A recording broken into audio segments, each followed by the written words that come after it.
mandato. Uhum. Agora, impulsionado e incentivado por essa sensação de vitória fácil, o Trump lançou um ataque contra o Irã, acreditando que seria possível repetir algo desse tipo num país que é muito diferente e que há décadas eh, busca o seu status como grande adversário dos Estados Unidos como sua principal razão de ser e que tem uma capacidade militar muito superior e que tem 90 milhões de pessoas e um território vasto e que não se rendeu.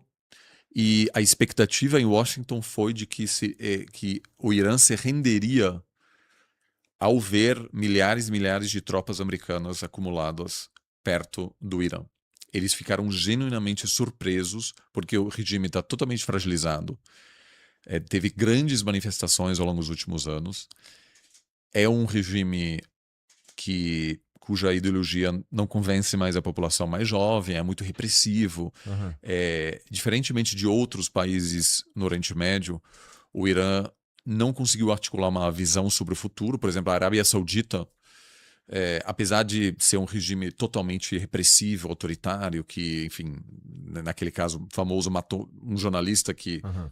trouxe ele para dentro do consulado da Arábia Saudita em Istambul e o matou porque é um crítico ao regime. Então, eu não estou aqui defendendo a Arábia Saudita, mas ela tem uma visão sobre o futuro, Uhum. construindo aquelas novas cidades, querendo trazer Copa do Mundo no futuro. Tudo isso faz parte de um processo de renovação de vários países do Oriente Médio, inclusive a Arábia Saudita. O Irã não tem isso. O Supremo Líder tinha 86 anos e, em janeiro, houve uma grande onda de manifestações e o regime matou dezenas de milhares de pessoas nas ruas. Então, o regime perto do colapso, tipo União Soviética no final dos anos 80. Uhum. Uhum. E aí o Trump achou que é só dar um empurrão final para as pessoas se levantarem novamente e ele poderia participar dessa grande vitória de ter encerrado esse ciclo do Irã ser um grande adversário dos Estados Unidos. Uhum. Só que o que aconteceu foi que, ao ser atacado por um inimigo externo, justamente junto com Israel, que são os dois países constantemente demonizados no discurso iraniano. Eu estive no Irã anos atrás e, cara, cada semana tem uma grande manifestações com placas assim, morte à América, morte a Israel. Então, assim, para eles, foi sonho de consumo. Então, eles conseguiram. Porque o grande líder de 86 anos foi morto no primeiro Uhum. dia, virou mártir, que estava morrendo de qualquer jeito.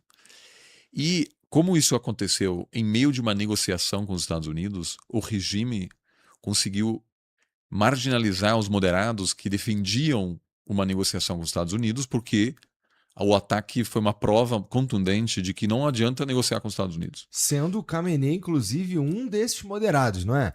Ele não era.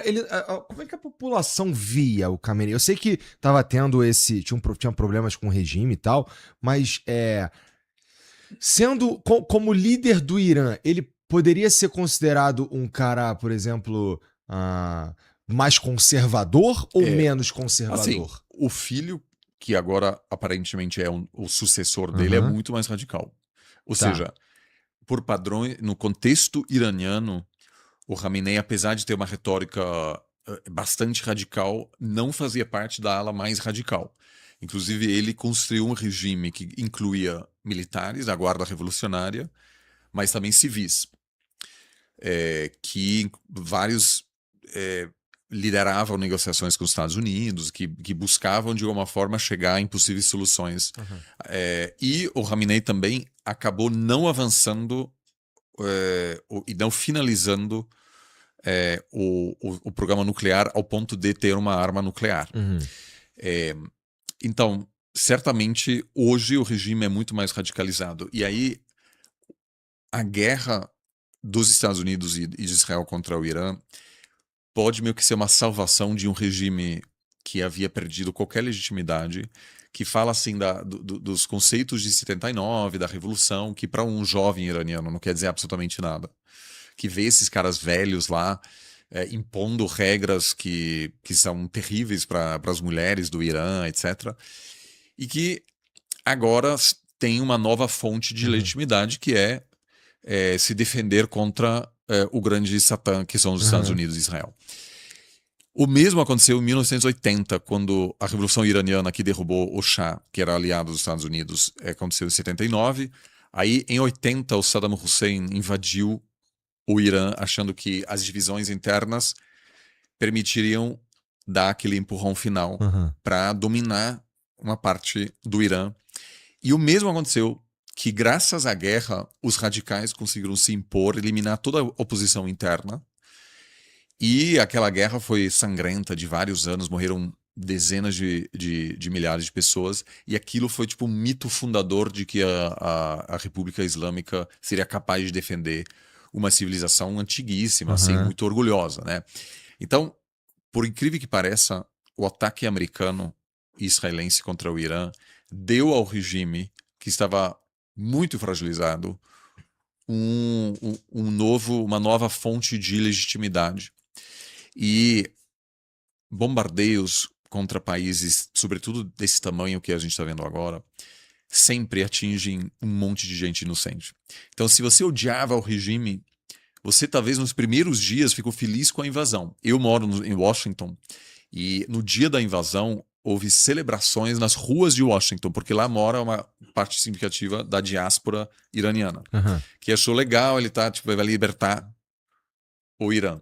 Do mesmo jeito que a diáspora venezuelana inicialmente celebrava o ataque de Trump contra Sim. contra o sequestro de Maduro, Ouvi acreditando que muitos aquilo depoimentos. levaria a uma democratização, Aham. porque existe até uma liderança democraticamente legítima que venceu o pleito, que está no exílio nos Estados Unidos. Uhum. Só que o Trump falou: eu não quero me meter nisso, eu quero ter uma Controle pessoa do que eu regime. consigo controlar. Aham.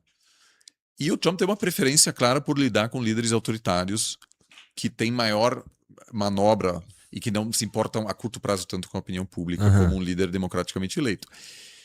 Então, ao passar do tempo, e eu encontro com integrantes da diáspora iraniana todas as semanas, muitos moram no mesmo bairro que eu moro, e aí você via que com o passar dos dias aquele apoio à intervenção diminuía, porque eles chegaram a conhecer alguém que morreu, talvez uma escola foi bombardeada, agora bombardearam uma universidade. E assim, sem entrar no mérito, os americanos vão dizer, mas tinha uma unidade militar dentro da universidade. Mas assim, bombardeio em massa, eles atingiram 50 mil alvos, 10 mil alvos no país inteiro, não tem jeito. Você Aham. acaba fomentando o nacionalismo e mesmo a galera que ficou feliz com aquilo agora tá assim se sentindo, poxa, eles não só estão numa guerra contra o regime, eles estão numa guerra contra a gente, inclusive porque foram atingidos refinarias, teve chuva ácida, teve chuva de petróleo durante alguns dias no início da guerra inteira, ou seja, caía chuva preta Uhum. e você via assim, era petróleo caindo, aquilo pode causar para crianças impactos de longuíssimo prazo para a saúde, é muito Uhum. impactante para a população. Então essa situação acaba fortalecendo, por enquanto, o regime, que conseguiu substituir um líder de 86 por um cara muito mais jovem, que é muito mais radical, e agora a gente vê uma transformação do regime iraniano de um regime misto, uma teocracia com alguns integrantes civis, militares e clérigos, para um regime totalmente militar. Então, na verdade, o regime iraniano agora está se transformando num regime parecido com o Paquistão, que é basicamente uma junta militar Uhum. que comanda o país, que é a Guarda Revolucionária, que está tentando construir um novo mito de resistência aos Estados Unidos para legitimar a repressão interna. Então, guerras salvam regimes com frequência. Agora, pode ainda ser que caia o regime, porque a gente ainda tem uma série de opções, inclusive de uma invasão terrestre que prolongaria a guerra, mas também representa uma ameaça ao regime. Então, assim, o Trump esperava uma guerra curta, meio que uma repetição do modelo venezuelano. Aham. E o Irã, de fato, tinha, ao longo dos últimos anos, respondido de maneira muito passiva aos ataques dos Estados Unidos. Chegaram a bombardear instalações militares iranianos no ano passado. E o Irã não respondeu de maneira muito agressiva, meio que deixou passar. Então isso gerou uma expectativa errada por parte dos Estados Unidos e Israel de que o regime não tinha mais capacidade de responder. Essa resposta que o Irã teve naquele primeiro ataque na guerra de 12 dias, não foi É, isso? Quais foram os alvos que eles foi meio escolheram? para inglês ver. Eles até anunciaram na mídia, olha, a gente vai lançar alguns mísseis, etc. Para aquilo foi uma sinalização interna, né? Você não pode se deixar humilhar também. Você não Uhum. pode deixar um ataque desse sem resposta. Então foi para dentro, mas também para sinalizar os aliados na região, Hezbollah, no Líbano, os Houthis, um grupo de rebeldes no Iêmen, que, ó, a gente ainda é atuante, né? Ou seja, não estamos completamente indefesos, assim. Mas não houve, de fato, uma retaliação séria. Então, isso gerou uma expectativa errada sobre o que aconteceria no caso de um ataque mais amplo que teve início no dia 28 de fevereiro. A expectativa era de que o regime iraniano ia cair, que se tivesse caído de fato, seria um super sucesso do governo Uhum. Trump, que acabou também se iludindo um pouco com essa grande mobilização, achando que a sociedade iraniana retomaria essas manifestações em grande escala rapidamente. Mas aí a dinâmica de manifestações é assim: teve um monte de gente que perdeu amigos, e aí você, sob bombardeios, protestar novamente sobre o regime é algo que E poucos estão será que a, dispostos a fazer. e será que a população iraniana não odeia mais os Estados Unidos e Israel do que qualquer regime, a ponto de se unir com quem eles odeiam, de certa É, forma, para resistir a se fosse outro tipo se fosse algum outro agente removendo o Khamenei, talvez tivesse uma adesão maior da população. sim. Não sei, é que eu tô Olha, chutando. é, eu fiz uma viagem mais longa, visitando cidades pequenas no Irã, há uns 10 anos atrás, e não, mais até. Nossa, quase 20. Mas eu mantive desde então contatos e também conheço muitos diplomatas iranianos que trabalharam na América Latina e em outros países. E sempre achei a sociedade iraniana muito culta, ou seja, você consegue em reuniões fechadas ter conversas muito sofisticadas com pessoas criticando o regime, eu acho que não é um ódio contra os Estados Unidos. Eu lembro, durante essa viagem, tinha uma época que eu saía para correr de manhã em uma cidade menor, uma camiseta que, assim, meio Estados Unidos, não sei, um chapéu da Nike, um boné da Nike, assim, bem, assim, Uhum. evidentemente um estrangeiro e possivelmente um americano. E as pessoas ficaram encantadas, queriam conversar comigo, agradecendo que estava visitando, etc. Era uma diáspora gigante nos Estados Unidos. Então, assim, a rejeição do regime é muito grande. Assim, provavelmente uma eleição democrática venceria, sei lá, 15% no máximo, Uhum. 20%. O problema é que um ataque de um ator externo contra seu país e a retórica dos Estados Unidos, que é muito violenta, tipo, a gente vai acabar com eles. O secretário da guerra, de guerra tem meio que uma retórica de videogame.